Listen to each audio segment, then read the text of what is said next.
ये वो ख़ातून है जिनके शोहर थे, जिन्हें 3000 की एवज़ मार दिया गया। ये छोटी सी जो आपको शहज़ादी नज़र आ रही है, ये उनकी बेटी है और 2 उनके बेटे हैं। और इन्हें पता भी नहीं था कि इस कदर संगीन नौयत का कोई मामला हो जाना है। वो तो सिर्फ अपने भाई की लड़ाई में उसको छुड़ाने गए थे। मुश्किल वक्त है और बात करने की कोशिश करते हैं। अस्सलाम वालेकुम बहन। अच्छा बहन, बताइएगा उस दिन क्या हुआ और वो किस नीयत से गए थे? क्या वो लड़ाई की नीयत से गए थे या वो सिर्फ छुड़ाने की नीयत से गए थे? क्या बात हुई आखिर में आपकी? वो बस बैठे हुए थे, खाना खाया उन्होंने, बैठे हैं, कहते हैं चाय बना के रखें।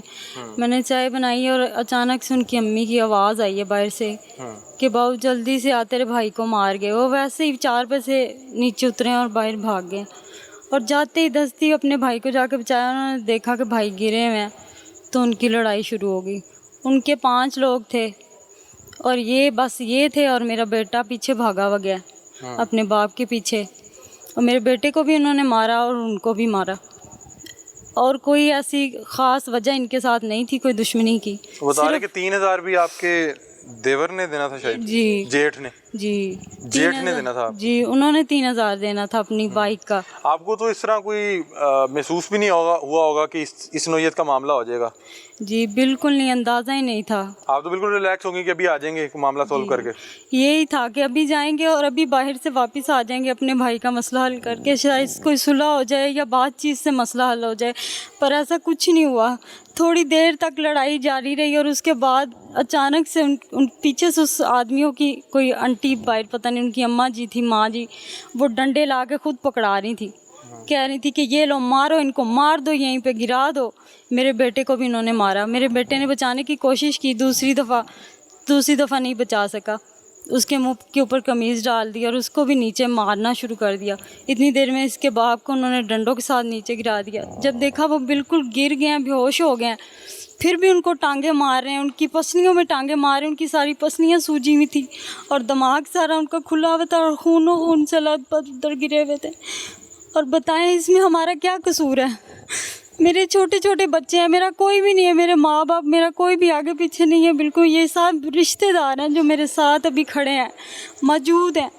ये मेरी छोटी सी बेटी उस दिन से सोती नहीं, रात को रोज़ उठ के रोती है, रोज़ अपने पापा का नाम ले लेके सारे दिन। बहुत मैं परेशान हूँ इस टाइम। आपको ये खबर आ गई, किसने बताई कि ये हादसा हो गया? जी सब ये यहाँ पे अब इधर गली के लोगों ने आके मुझे दरवाज़ा बजा के बताया कि आपके मियाँ नीचे गिरे हुए हैं। जैसे मुझे पता चला और मैंने भागी भी बाहर देखा जाके, और मुझे बिल्कुल अंदाज़ा नहीं था कि वाकई ये मेरे मियाँ बिल्कुल ख़त्म हो चुके थे। पहचाने नहीं जा रहे थे? जी बिल्कुल, वो थे ही नहीं। ऐसा लग रहा था कि पता नहीं, मुझे मैं ऐसे देख रही थी कि जैसे कोई ख्वाब हो। अभी भी मुझे यकीन नहीं होता कि मेरे सर के ऊपर से मेरी छत उठ गई है।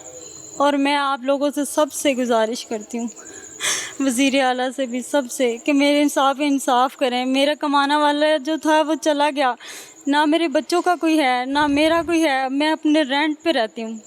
ये घर रेंट पे? जी ये रेंट पे है और बहुत ज़्यादा पहले से हमारे ऊपर कर्ज है। क्या बाजी, क्या सोचती हैं कि शायद उस दिन जाना नहीं चाहिए था या क्या? जी मैं अपने आप को कोसती हूँ, शायद मैं उनको रोक लेती, शायद मैं खुद लड़ाई में खड़ी हो जाती, मुझे लग जाता। मैं अभी तक अपने आप को वो सी सदमे में रखा हुआ है, मेरे दिमाग से कुछ नहीं निकलता, मेरे से उठ के खड़ा नहीं हुआ जाता। मैं खड़ी होती हूँ तो ऐसे अपने आप को महसूस करती हूँ कि मैं अभी ज़मीन पे गिर जाऊँगी। बच्चे आपके मेरे पढ़ते अंदर हैं? बिल्कुल हिम्मत नहीं है जी। बच्चे नहीं पढ़ते। कमाते हैं, काम करते हैं, क्या करते हैं? जी बच्चे काम सीखने पे लगाए हुए हैं। क्या करते थे आपके हस्बैंड? मेरे हस्बैंड मजदूरी करते थे, पेंट का काम करते थे। जरा बेटा, क्या नाम है आपका? इधर आ जाओ, पास आ जाओ। क्या नाम है आपका? बोलो। फातिमा। फातिमा? फातिमा बेटा, क्या हुआ है? पापा का सर फटा। पापा का सर फटा। पापा का सर फटा? कहाँ है पापा? पापा लामिया पास। याद आती है आपको? पापा की याद आती है? रात को सोती सोती उठ के रोना शुरू हो जाती, चीखें मारती, मामा मेरा पापा ला कर दो मुझे, मामा मेरा पापा बाहर गए थे, दादी ने बुलाया, पापा बाहर गए थे। रोती चीखती, कितनी मुश्किल से उसको चुप करवाते, सोती नहीं है। ये मेरी बहन जी। क्या कह रही हैं आप? पुलिस एक दफ़ा आई है और वो उन्होंने देखा है और फिर चली गई हैं। उनकी औरत बाहर फिरती है, दनदनाती फिर बच्चों को देखती है और घूरती है। और ना उसको पकड़ा, जो मेन मुजरिम था उसको भी नहीं पकड़ा। सिर्फ उन 3 लोगों को पकड़ा है। 5 लोग थे औरत को मिला के, ना वो औरत को पकड़ा है ना उस आदमी को जिसने मारा था मेरे मियाँ को, वो अभी तक नहीं पकड़ा गया। अभी ये तो 2 आपके जो बेटे हैं ये बड़े हैं, बेटी आपकी छोटी है, तो फिर इसको आप क्या बताती हैं? क्या इसको, ये तो परेशान हो जाती होगी, इसको तो पता भी नहीं होगा। ये रोज़ाना मुझसे सवाल करती, रोज़ाना पूछती है मम्मा पापा कब आएंगे, एक ही बात पूछती है। मैं इसको क्या बताऊं? मैं रोती हूँ, मेरे पास जवाब नहीं कोई होता, मैं इसको कैसे चुप कराऊँ और क्या बताऊँ कि पापा आएंगे कि नहीं। मेरे बच्चे जो हैं वो उस दिन से सदमे में हैं, उनको कोई होश नहीं है। अभी तो ये सब है, इनको इतना महसूस नहीं होता, ये सब अपने घर चले जाएंगे। फिर आप बताएं मेरा कौन है, किसने मुझे देखना है, मेरे बच्चों को किसने देखना है, इनको कौन खाने पीने का खर्चा है, इस घर का रेंट कहाँ से, कुछ भी नहीं मैं कर सकती। मैं अब लाचार हूँ बिल्कुल। और हुकूमत से मेरी यही अपील है कि मेरी मदद करें। जी नहीं, मैं कोई काम नहीं करती। जो हाथ पाँव के है ना, उंगली पोटे वो ख़राब हो जाते हैं पानी में डाले तो। ये तो बहुत मुश्किल, अपना घर का पत्नी बच्चों को कैसे संभालती है। मियाँ जैसा भी था, दिन में फाका भी आ जाता था, 2 दिन भी फाका आ जाता था, मियाँ ने उसको पता उसकी हालत का, मियाँ ने कभी उसको बाहर निकलने नहीं दिया था। वो सिर्फ अपने बच्चों को संभालती थी और इतनी फरमा बरदार मियाँ की थी। आप ये मोहल्ले वालों से पूछ लें, जितनी वो मियाँ के साथ अपनी मोहब्बत करती थी। जो लड़ाई झगड़े भी उसके साथ होते कभी, तो वो भी बर्जात करती हैं। आपको पता लड़ाई झगड़े सब घरों में होते हैं, वो अपने मियाँ की कभी उसने बुराई नहीं की थी। और वो अच्छे भी इतने, 1 मिनट लड़ाई कर ली, 2 मिनट बीवी के साथ बोले, वो 10 मिनट बाद फिर आकर उसने अपने आकर सब मामला ख़त्म कर देना। नाज़रीन, अब ये देखें, ये छोटी सी बच्ची और इनके 2 बेटे हैं।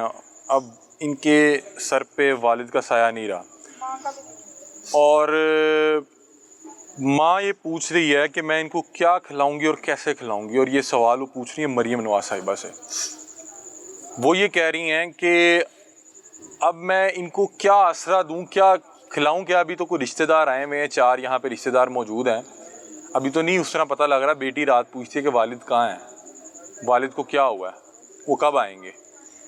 और वालदा, ज़ाहिरी बात है, वो उनको ये तो पता है कि अब जो होना था वो तो हो गया, वो शख्स अब जा चुका है। लेकिन अब आगे कैसे मामला चलेगा? इनको पत्थर तो नहीं खिलाए जा सकते, ये रेंट का घर है। तो क्या रियासत इसको शेल्टर करेगी, शेल्टर देगी? हम दरख्वास्त कर सकते हैं, हम हाईलाइट कर सकते हैं और कोशिश कर सकते हैं कि आप तक ये चीज़ें पहुंचाएं। आप हमसे रब्ता करें, हम आपको इनके घर का एड्रेस बता देंगे।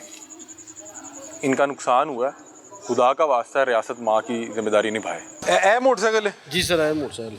ये मोटरसाइकिल बंदा खा गई है जी।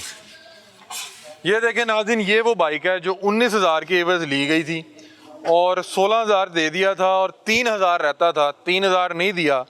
तो इस बाइक के मतलब कि ये बाइक ख़रीदी गई थी, इसके एवज जो बाकी 3,000 रहते थे उस पर उन्होंने बंदा मार दिया। तो तुसी ये तो सोचा भी नहीं होना जो लई होनी कि यह तुहाड़ा भरा खा जाएगी। पछतावा है मैंने बहुत बड़ा पछतावा है।